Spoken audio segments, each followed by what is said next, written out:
18 people unaccounted for after that explosion at a weapons processing facility.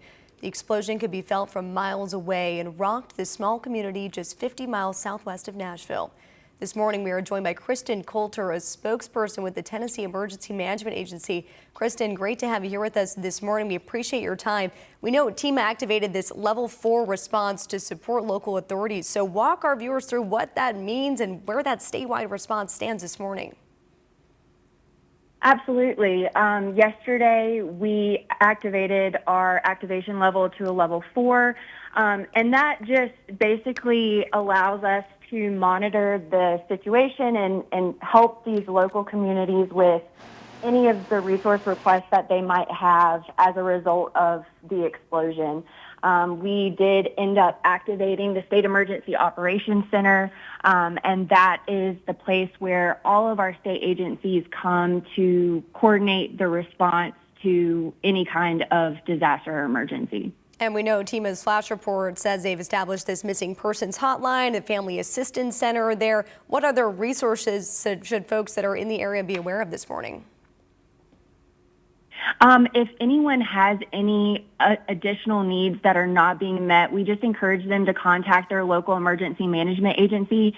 United Way also has set up their 211 hotline, so people are also able to call that number and be able to talk to somebody about needs or resources that they might need themselves. Okay, good to know, Kristen. And finally, of course, this is going to be a long-term response effort. So how is the state going to work to meet the needs of this community in the days and weeks to come?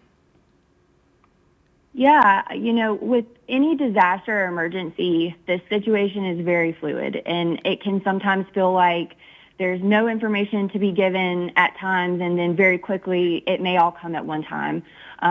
We just ask that the public remain patient with the response. These emergency personnel are working hard to be able to give these communities closure. As of yesterday, there were more than 300 emergency response personnel on site at the height of the response yesterday. They're doing everything possible to get the information that's needed to close this incident, to figure out the cause.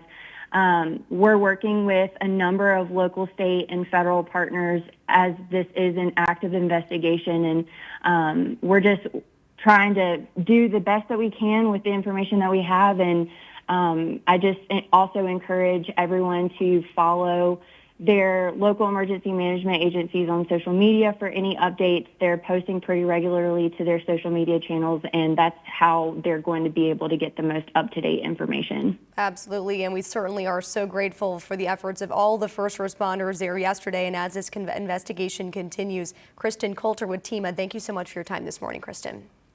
Thank you. I appreciate it.